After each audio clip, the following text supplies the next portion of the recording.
finalmente estou trazendo o assunto da Gup para vocês. É um assunto que é legal porque ele tem um pouco a ver com o primeiro assunto da live, que era as IAs na dublagem, as IAs na arte e a organização dos trabalhadores que estão sendo afetados nesse campo. E a Gup é famosa por ser essa plataforma em que as pessoas não entendem direito como tu aplica para vagas lá. Inclusive, a Gup é uma plataforma de aplicação de vagas. A empresa abre processos seletivos dentro da Gup e as pessoas aplicam por essa plataforma, né? E ela é famosa pela falta de transparência, pelas pessoas não entenderem direito como funcionam os critérios, duvidarem que os critérios na realidade sejam bons, altos problemas. E agora eu vou trazer para vocês um movimento de pessoas se organizando com relação a isso. Então eu trouxe uma postagem aqui do Rafael da Silva falando sobre a Gup. Vamos ler isso aqui. Gup, não queremos você. O movimento está crescendo nas redes sociais e os números são surpreendentes. Na primeira publicação já estamos beirando os quase 3 milhões de visualizações, 39 mil curtidas, 3.229 comentários e 1.492 compartilhamentos até agora, esse instante 5 de junho, né? Foi alguns dias atrás isso. Milhares de brasileiros estão se manifestando contra o sistema de seleção via inteligência artificial, encabeçado pela empresa Gup, que carece de transparência, respeito, ética e empatia. São relatos de pessoas que se sentem desrespeitadas e enganadas por um processo que deveria ser humanizado, mas que, ao contrário, deixa muitos candidatos sem qualquer tipo de feedback ou retorno minimamente decente.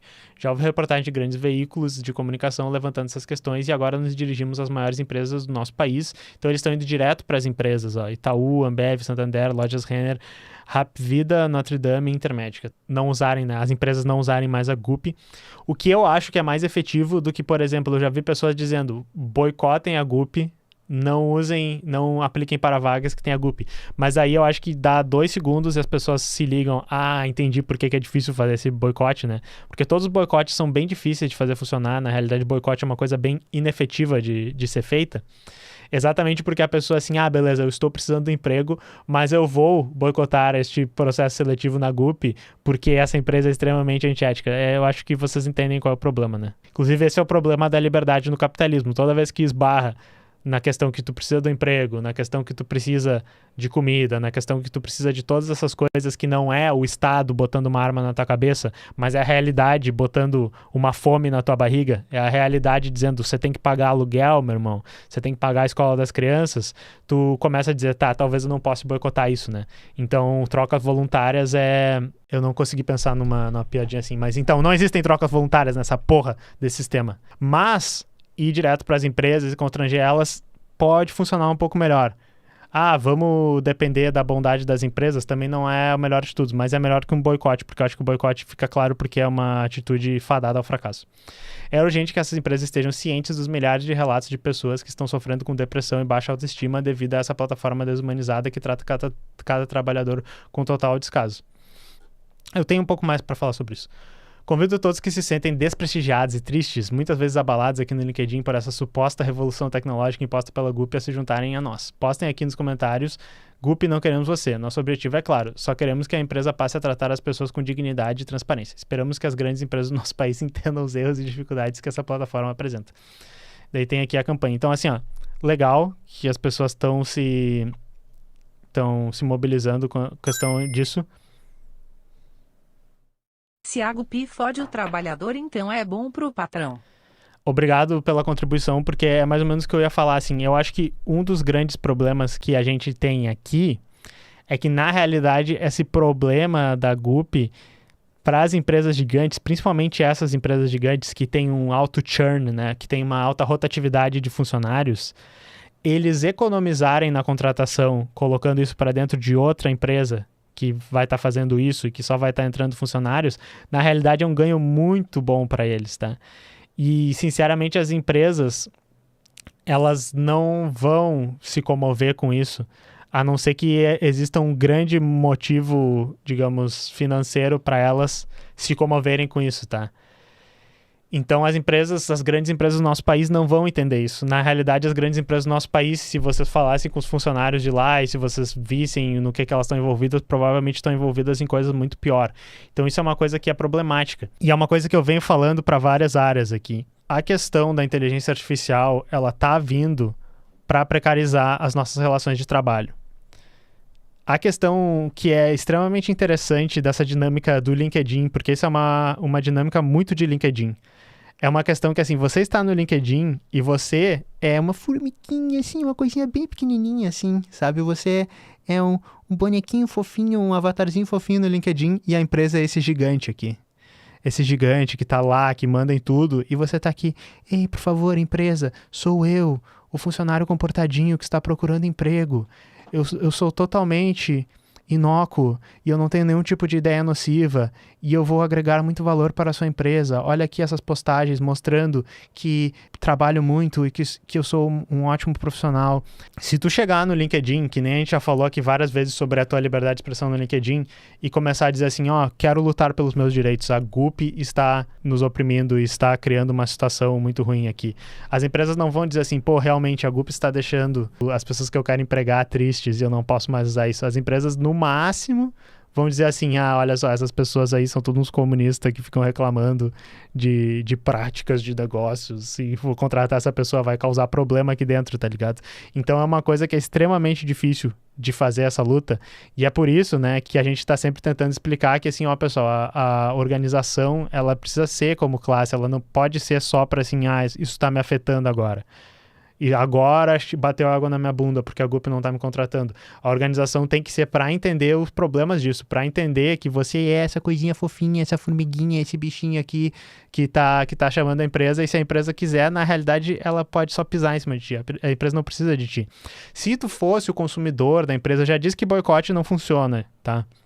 Mas se tu fosse o consumidor da empresa, se tu fosse um grupo pró-consumidor, se tivesse algum tipo de coisa assim, faria mais sentido. Mas nesse caso, você é o saco de açúcar que a empresa quer comprar para fazer o bolinho dela. Você não vale mais do que um pedaço de madeira que a empresa quer comprar para finalizar todo o seu ciclo de capital, sabe? Essa questão aí é extremamente complexa por causa disso, tá? Então, enfim, eu não sei se tem alguém que usa o LinkedIn e que é desse meio empresarial que estaria assistindo aqui e estaria olhando isso e diria, ok, concordei com esse cara, mas essa o que é complicado aqui nessa questão, que a gente fica meio sem saber para onde correr. Mas dito isso, eu queria trazer alguns dos problemas que o pessoal fala que tem na GUP, e daí eu trouxe essa postagem aqui que é bem interessante. Exato, o empregado é um bichinho de matar com pedrinha. Essa postagem ela já tem bastante tempo, tá? Mas repercutiu muito quando a Aline postou isso, porque eu vou ler a postagem dela falando sobre como é que funciona mais ou menos a dinâmica da GUP, né?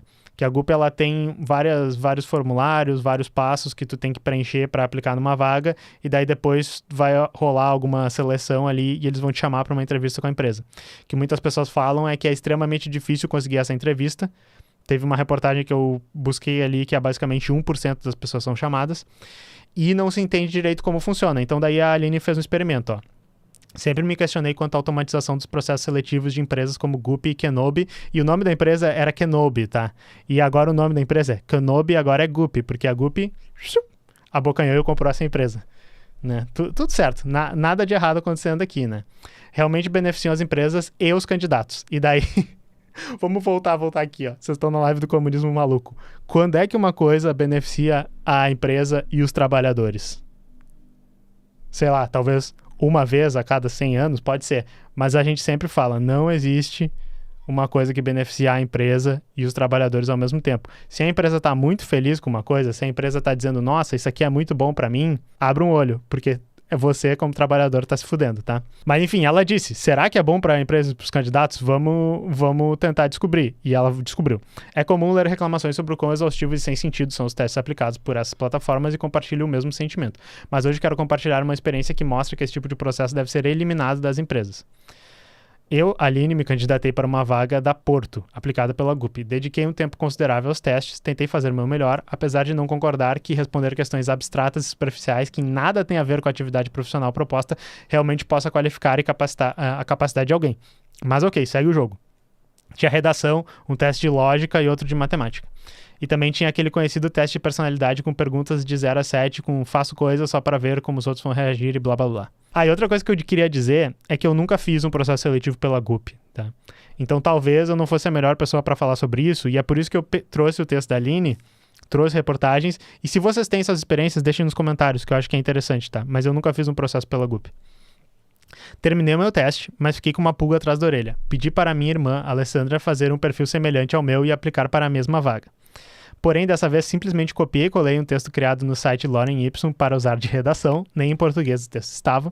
Nos testes de lógica e matemática assinalamos todas as questões na alternativa C, a terceira que aparecia, e no teste de personalidade assinalei todas as questões no número 4. Não li nenhuma questão, apenas iniciava o teste e assinalava de maneira que expliquei acima e finalizava. O resultado foi que eu, Aline, que fiz o teste com todo carinho e passei se possível, não passei. Daí, tipo, beleza, tu vai dizer, mas ela provavelmente não deveria ter os requisitos para vaga, né? Entendo que eu poderia simplesmente não ter perfil. Mas o que me surpreendeu foi que o perfil da minha irmã, a Alessandra, passou para a próxima etapa. Como um perfil que não preencheu nenhum teste corretamente foi considerado apto, isso me fez questionar como aconteceu essa seleção. Será que alguém revisa algo? A inteligência artificial usada pela GUP é tão falha. Isso é um absurdo porque prejudica os candidatos que se empenham, não são classificados e prejudica as empresas que perdem bons colaboradores. E daí isso aqui é interessante. Talvez sim, talvez prejudique as empresas. Tá, só que é uma coisa que a gente tem que pensar. Me parece que essas empresas que têm uma alta rotatividade e que têm um alto custo de contratação, de estar procurando novos profissionais, elas se beneficiam até de uma questão do mercado que monopoliza nessas plataforminhas aí, porque as pessoas elas já meio que se pré-selecionam antes. A pessoa já, tipo, vai toda preparada para a vaga, já bota, tipo, exatamente o que precisa ali e eles já cortam muitos funcionários, cortando um grande custo. Então, talvez para a empresa, na tabelinha lá de lucro no final do ano, valha muito a pena fazer isso. Só que daí, se isso vai fazer a empresa ser melhor, se vai fazer a empresa fazer um produto melhor, parabéns, nós estamos no capitalismo e isso é mais uma das ineficiências que a gente está vendo. Provavelmente, isso não é bom para as empresas mesmo. Mas o que é definido como ser bom para as empresas, geralmente é lucramos mais no final do ano. Né? E às vezes é no final do ano. Isso é um grande problema. Se vocês verem, fica a recomendação para vocês. Teve um episódio do John Oliver recente que ele fala sobre a empresa Red Lobster dos Estados Unidos falindo. E se vocês verem por que essa empresa faliu, vocês vão ver que, na realidade, é porque ela foi vendida para um pessoal que só queria extrair o máximo de dinheiro da empresa possível, maximizar os resultados nos próximos anos, e tchau e benção, essa empresa falir depois disso, tá tranquilo. Então foi só para mostrar para vocês como, assim, essa questão de, tipo, mas por que a empresa faria algo que é ruim para ela? Às vezes tem uma explicação muito boa e a explicação é capitalismo, como tudo na live do Teclas aqui. Por fim, deixo alguns prints que mostram o que a relatora dela colocou aqui. As críticas que existem aqui para a GUP tem muito a ver com a falta de transparência que causa essas situações aí, que nem a da Aline, que, tipo, talvez tenha uma explicação totalmente razoável para isso que aconteceu. Mas como existe uma falta de transparência, como é que a gente vai entender isso? Existem pessoas que aplicam para muitas vagas e dizem que nunca recebem contato. E daí, eu tenho a resposta para a Aline. Sabe o que tu devia ter feito? Eu achei esse post aqui no Reddit, tá? Eu fui contratado no escritório pelo GUP. O truque é usar o sistema contra ele próprio e copiar a descrição da vaga no preenchimento, porque o sistema só faz uma busca de palavras-chave para definir quem são os candidatos mais adequados. Usando esse método, quase todos os processos que me inscrevi na época eu era chamado pelo menos para entrevista com a RH. Nós precisamos de uma vaga que a pessoa tenha 10 anos de experiência com Java, daí tu bota lá no currículo, 10 anos de experiência com Java. Nós precisamos de uma vaga que a pessoa saiba usar Docker para instrumentação de processo não sei o quê. Docker para instrumentação não sei o quê. Então, assim, se vocês procurarem na internet, tem todo um subnicho de coaches que são coaches de GUP. Que são as pessoas que são assim, tipo, tu quer passar numa seleção da GUP? Siga essas dicas aqui. Não reclame que a GUP não chama. É meio tóxico, tá ligado? Assim, eu fico recebendo comentários de pessoas que dizem, não consigo ser chamado para entrevista, mas se você comprar o meu curso de como passar num processo seletivo da GUP, você não vai estar mais reclamando e estará com um ótimo emprego que paga 2 salários mínimos para tu fazer um trabalho de sênior na empresa. Enfim, isso existe, assim, a rodo. O que sempre me faz pensar que a empresa terceiriza para uma outra empresa o processo de contratar. Porque daí ela pode até viver com uma alta rotatividade de funcionários, ela pode ter um RH menorzinho que não está fazendo tudo isso. Essa empresa tem um sistema que já filtra dessa maneira burra aí, mas, digamos assim, bastante eficiente em achar exatamente para aquele perfil, né? Se essas gambiarras não forem tão efetivas, se essas gambiarras forem muito efetivas, talvez não. E daí a gente está trabalhando para conseguir trabalhar. Tu precisa fazer um curso para poder aplicar para uma vaga. Não é nem para saber o que a vaga precisa, mas é para poder aplicar a vaga, tá ligado? Então, assim, não podemos reclamar do capitalismo. Olha quantos empregos se gerou aí. Não existiu o emprego de coach de de GUP, né? O que claramente é muito eficiente para uma economia. Olha todos os empregos que foram gerados aí, não é totalmente uma perda de tempo da gente, num país que tem um desemprego tão grande, que a gente precisa trabalhar, isso aqui não tem nada de errado com isso. É só o capitalismo funcionando. É trocas voluntárias, é o livre mercado. E daí eu trouxe essa matéria aqui grande, depois eu vou colocar os links para vocês, que fala sobre vários problemas que são reportados contra a GUP. Processo seletivo que é longo, dificuldade no feedback, as pessoas não serem chamadas nunca para as vagas, não entenderem por quê. Então tem tudo isso. E essa matéria aqui do Baguete é uma matéria um pouquinho mais detalhada sobre o post da Aline ali. Mas então era isso que eu tinha para falar sobre isso. De novo, eu não tenho uma coisa assim que nós podemos atuar para fazer especificamente sobre isso, que nem várias das coisas aqui, às vezes eu acho meio ruim, eu não consegui ser propositivo. Mas por quê, né, pessoal? Porque, que nem eu disse, reclamar contra uma plataforma dessas é quase como tu dizer assim, ei, empresas, não me contratem. Daí vem todos esses coaches de IA e ficam dizendo, na realidade é porque esse comunista é preguiçoso e não sabe entender o que precisa para ele ser contratado. Rola um fetichismo da tecnologia de dizer assim, na realidade o errado é você que não sabe aplicar para a vaga. Esse algoritmo, ele é extremamente avançado e ele é neutro. Ele é o mesmo algoritmo para todo mundo. Então, se o Joãozinho que fez o curso aqui de coach do GUP conseguiu, por que você não conseguiu? Você só está reclamando, sabe? Isso são exemplos assim mais exagerados do que passa pela cabeça das pessoas. E é o tipo de coisa, vários desses relatos vocês vão ver as pessoas falando assim, que se sentem humilhadas. Eu achei assim, no primeiro texto que a gente leu, ele falava de depressão, de pessoas se sentindo humilhadas. Vocês talvez possam achar que assim, que o pessoal do campo que pode aplicar, que geralmente vai ser campo escolarinho branco, né? TI, administração, esse tipo de coisa, design, reclamando disso, quando tem gente que tem que trabalhar de pedreiro, quando tem gente que tem que fazer Uber, quando tem gente que tem... Mas tentem entender essas frustrações, que são as frustrações que tem em outras profissões, que quando a gente falou, já que a gente citou o Uber, tem as frustrações de ser um Uber que só quando tu trabalha ali tu entende, quando tu conversa com o motorista tu entende. E tentem entender como, canalizando esse sentimento para o lugar errado, ou seja, se sentir humilhado pela tecnologia, se sentir humilhado pelas novas normas sociais, não se sentir adequado, não entender por que tu não consegue emprego, por que tu não é adequado. Se canalizado para o lado errado, pode ser canalizado para coisas muito ruins, que é o que eu sempre digo, parece que o meu algoritmo é sempre esse. Tecnologia está sendo usada para o mal. Pessoas ficam tristes, pessoas começam a se voltar para políticas mais radicais e extremas. Só que se a gente não cooptar isso para elas entenderem que esse sistema todo ele existe só para fazer quem tem muita grana ganhar mais grana e explorar a gente cada vez mais, o que pode acontecer? Pode ser que a culpa seja de alguma minoria étnica, pode ser que a culpa seja de algum grupo político, pode ser que a culpa seja de algum outro país, alguma coisa assim, e nós caímos rapidinho no movimento fascista. Então, não comentarei sobre isso, mas o crescimento do fascismo na Europa, por exemplo, que se vê hoje, tem um pouco a ver com isso. Tem um pouco a ver que, assim, na realidade, nós vivemos num mundo extremamente absurdo e caótico, onde o absurdo foi normalizado, que nem alguém falou aqui antes. Tem até um meme do pessoal de extrema-direita que eles chamam de Clown World, mundo dos palhaços. É meio que um dog whistle de coisas da extrema-direita. Mas a gente não pode tirar a razão das pessoas que estão sentindo isso. O grande problema é que, não vendo as relações de por que isso acontece, não vendo como tudo isso tem a ver com o capital, tudo isso tem a ver com a luta de classes, a gente rapidamente chega em soluções horríveis. E se a gente não quiser cooptar isso do lado da esquerda, de novo, falando pro PT, a gente vai ser derrotado por um projeto que está cooptando essa vontade, porque nós vivemos num mundo que é um mundo de palhaços, para usar o dog whistle da extrema-direita. Nós vivemos num mundo que é absurdo. Nós vivemos num mundo que tem absurdos acontecendo todo dia. E se a gente ficar nessa coisa de tipo assim, não, tá tudo bem, a gente só precisa dar um passinho para a direção certa, a gente só precisa melhorar aqui, a gente só precisa negociar com esse cara aqui, que é uma pessoa ruim e tal, eu sei que ele é extrema-direita, eu sei que ele fica dizendo que o PT é o comunismo, que não sei o que, não, mas nós vamos negociar aqui para conseguir uma pequena migalhinha aqui que a gente vai poder fazer isso. Esse cara vai virar e vai dizer, o mundo é uma piada. E esse cara aqui, que está dizendo que quer melhorar o mundo, não chega nem perto de resolver o teu problema. E a solução para esse problema é X. E daí ele vai dar essa solução. E esse é o grande perigo da ascensão do fascismo. Esse é o grande perigo da gente não querer radicalizar. Várias pessoas que chegam no campo de TI aqui acham que eu sou maluco por eu dizer que eu sou comunista. As pessoas literalmente veem assim, legal o que tu falou, mas essa coisa de comunismo é bizarrice, você é maluco, você vai ter que superar isso, você vai ter que entender que isso é fora da realidade, as pessoas chegam, a direita tem coisas boas, a esquerda tem coisas boas, pena que tem coisas extremas dos dois lados.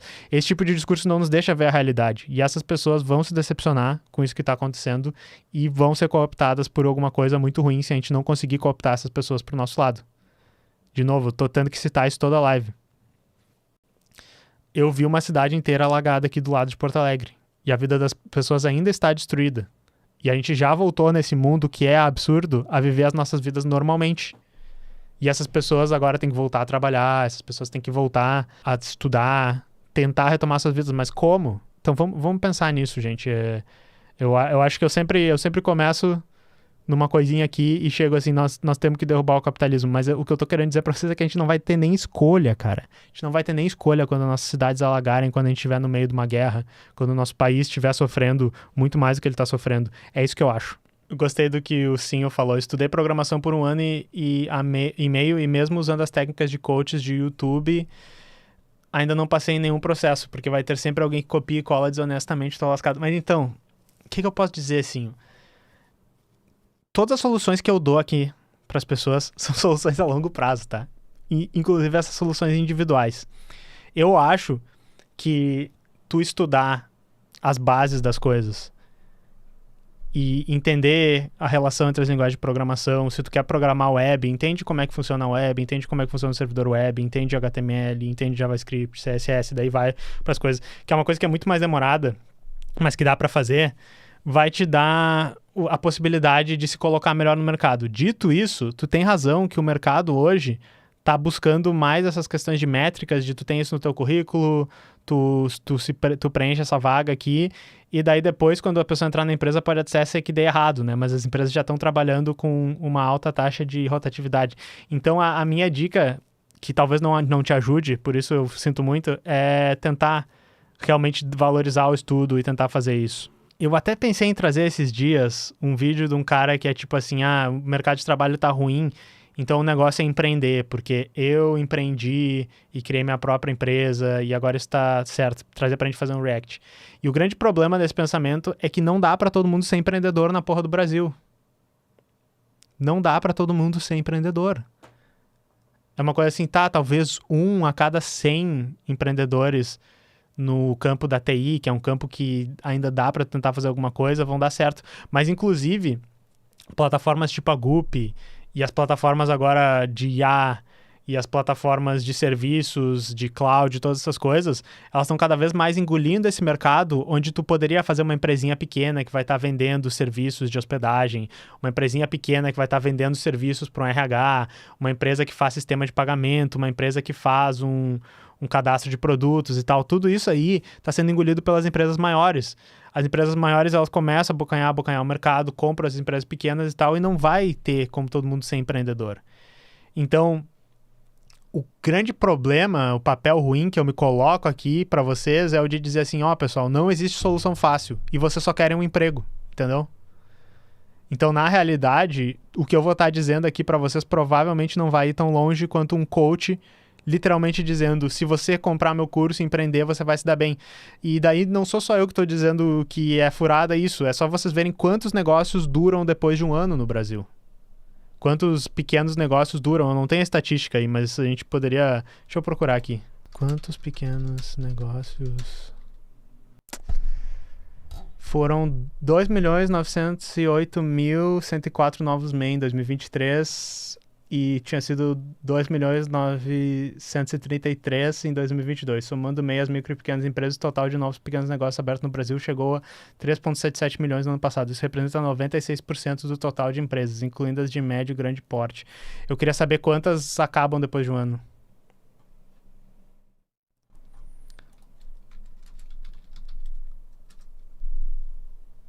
O IBGE afirma que 80% das micro e pequenas empresas não chegam a completar o primeiro ano e 60% fecham antes dos 5. E faz sentido, né, pessoal, quando vocês olham pra porra da economia, que é só empresa gigante que sobrevive. Então, o que eu acho que é complicado é isso. Às vezes o papo que eu tô falando aqui pra vocês até parece aqueles coaches reversos, né? Que eles dizem assim... eu tenho a verdade escondida aqui pra vocês. Todo mundo tá dizendo que você tem que abrir a empresa, mas na realidade você tem que fazer essa coisa específica aqui pra se dar bem. Mas infelizmente, eu não tô nem me propondo a isso, tá? Quantos estagiários são MEI? Exato. E daí tem o negócio de que tu cria MEI pra receber como se fosse negócio. Então, assim, pessoal, complicado. Complicadíssimo. Inclusive aí, se tiver camaradas dos dados, eu acho que uns relatórios dando uma real sobre essa situação seriam bom. Isso é a mesma... Toda vez que o pessoal chega com essa coisa de coach de empreendimento, parece também aquele pessoal que diz que a área da computação é muito boa, logo vocês têm que todos estudar e tal. E eles torturam um pouco os dados.